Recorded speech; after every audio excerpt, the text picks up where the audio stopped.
E aí, galera, a gente está aqui reunido mais uma vez. Estamos juntos para agradecer a todos os nossos mais de 100... Posso falar, amigo? Mais de 100 inscritos, obrigado, cara. pessoal. Muito obrigado.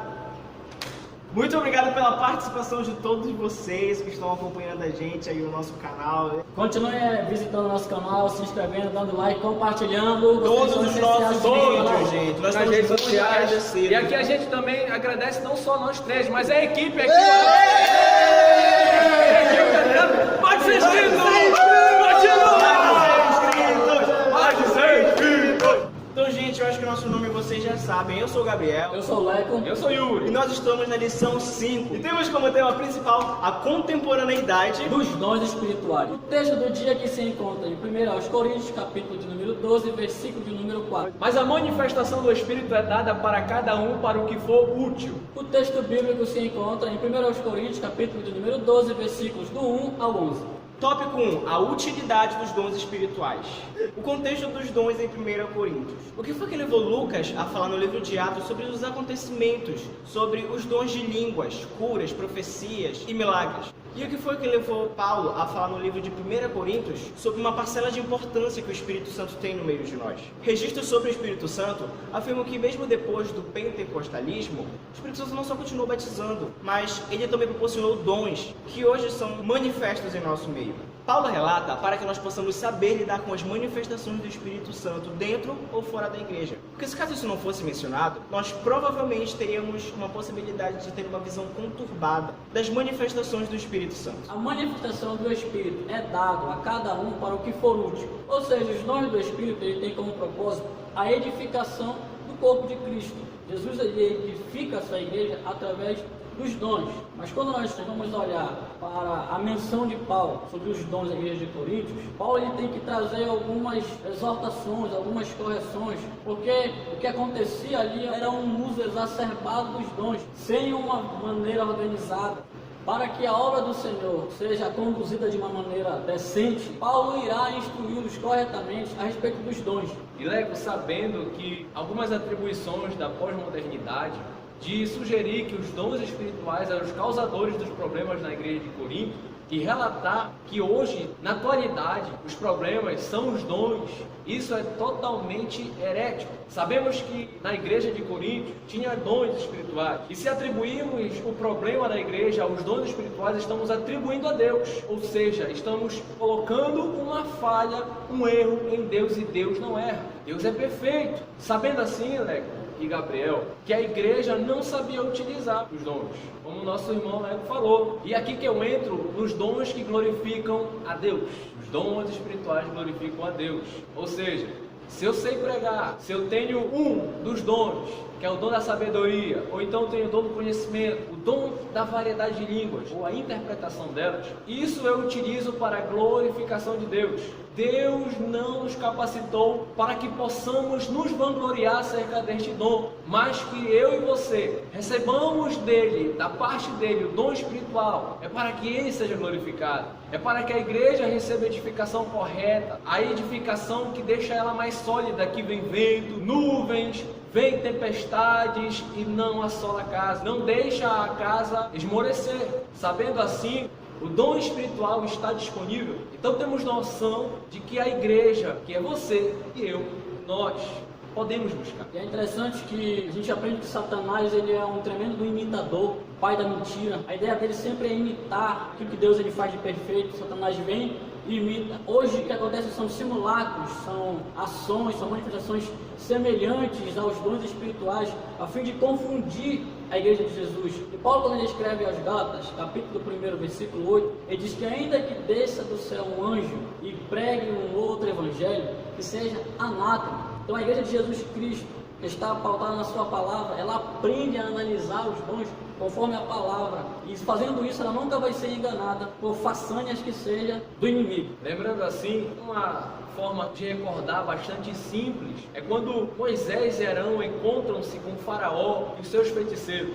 Quando a vara de Arão se transforma em cobra, os feiticeiros também se transformam em serpentes. Ou seja, aqui podemos ver que o inimigo consegue imitar, mas não é a real ação. E para demonstrar isso, no final, a serpente que é transformada a partir da vara de Arão, ela come as duas serpentes dos feiticeiros. Ou seja, sempre o dom espiritual que vem do céu, do Senhor, vai vencer e vai ser evidente. Então, os dons são para a glorificação do nosso Senhor. Tópico 2. Os dons espirituais em 1 Coríntios. Primeiro, Dons de elocução. dons de sabedoria. Dons de poder. Os chamados dons de elocução são aqueles que é evidenciado pela fala. Ou seja, 3 dons. Dom de profecia, dom de variedade de línguas e o dom de interpretação de línguas. Sabendo aqui que um só desses é dependente do outro. Se eu não tenho variedade de línguas, como eu vou interpretar? Então, a interpretação de línguas é o único dom que depende da variedade de línguas. A profecia é nada mais do que a mensagem do céu, do alto, de Deus, para a humanidade, expressa por alguém que tem o dom de profecia. A igreja hoje, assim como Paulo recomenda, tem que haver, pelo menos, essa busca constante de uma pessoa ter o dom de profecia para que anuncie o que Deus quer para ela. A interpretação de línguas e a variedade de línguas, elas têm o objetivo da edificação pessoal. Quando um crente já convertido, como na aula anterior falamos, que o batismo no Espírito Santo acontece após a conversão, não quer dizer que depois de você convertido o Senhor vai receber batismo no Espírito Santo. Mas ela só vem depois da salvação, depois que você obtém, aceita Jesus Cristo como um único e suficiente Salvador. E você tem essa busca constante pelos dons espirituais, então a interpretação de línguas e a variedade de línguas ajudam na edificação da sua fé. Dons de sabedoria. Então, gente, o dom de discernimento, ele é fundamental para todos nós, para a vida de todos nós que somos cristãos.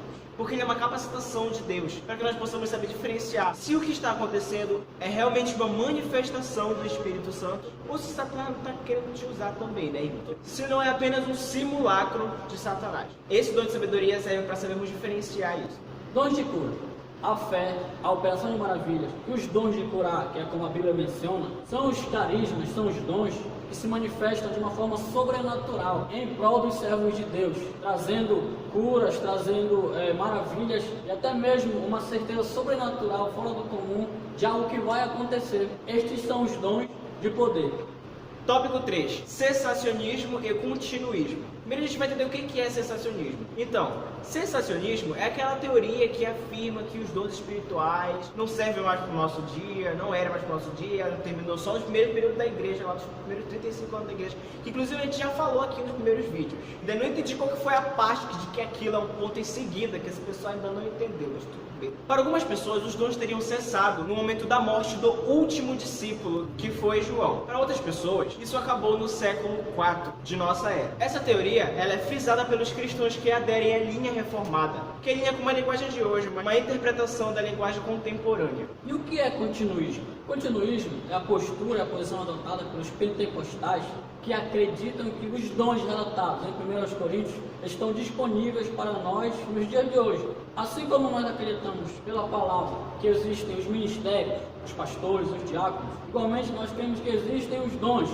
de profecias e os dons de revelações e etc. que são relatados na palavra. Nós cremos através do texto e vivemos isso ainda hoje, trazendo vida para a igreja, trazendo manifestações para a igreja de Jesus Cristo, edificando a ela nos dias de hoje. E o que a Bíblia diz?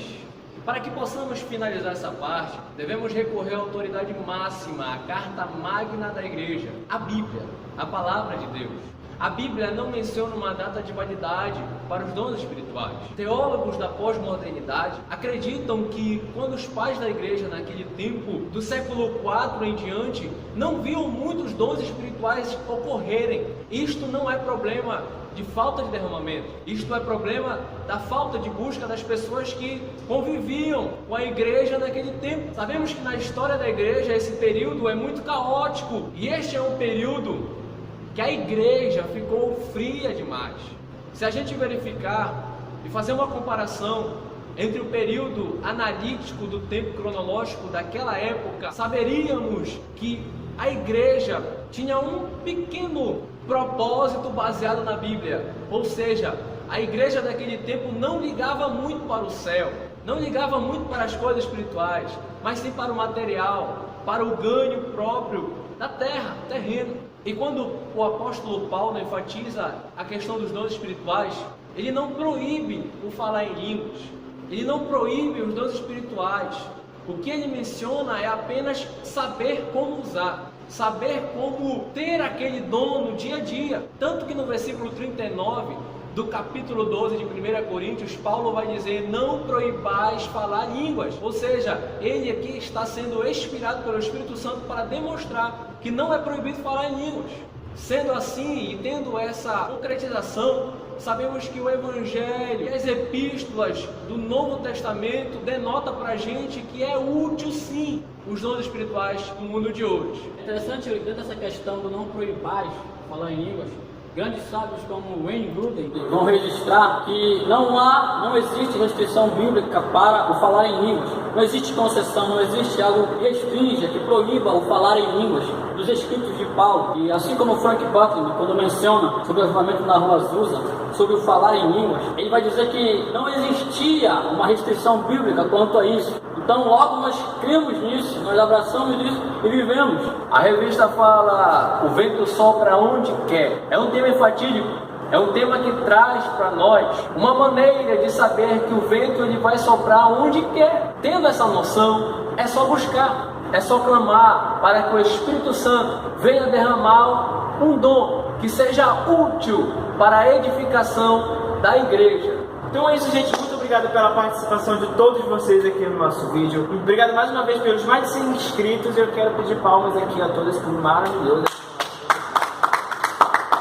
A gente espera muito que vocês continuem conosco até o final dessa jornada e caiga aqui muito, porque a cruz está pesada. Estão vindo novidades por aí, a gente não vai dar muita ênfase nas novidades, queremos que vocês assistam, presenciem essas novidades junto conosco. Muito obrigado pela sua participação e até o próximo vídeo. De cada um Tá. Muito atrasado, peraí. para o que for útil. Que? Útil. Já? Gravando?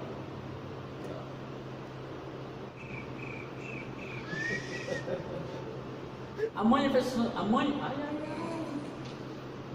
Mas o que é isso? Wayne Grudem, quando ele menciona o Espírito, é dado. Tá? Vou matar essa mosca, pessoal. Ela sai. Ela sai. Ela sai no vídeo. Tá um negócio aqui, tia. É a mosca aqui, ó, tia. Ó. Ela sai do vídeo. Ela sai. Já matei o negócio aqui. Tá. Vou matar essa mosca, pessoal.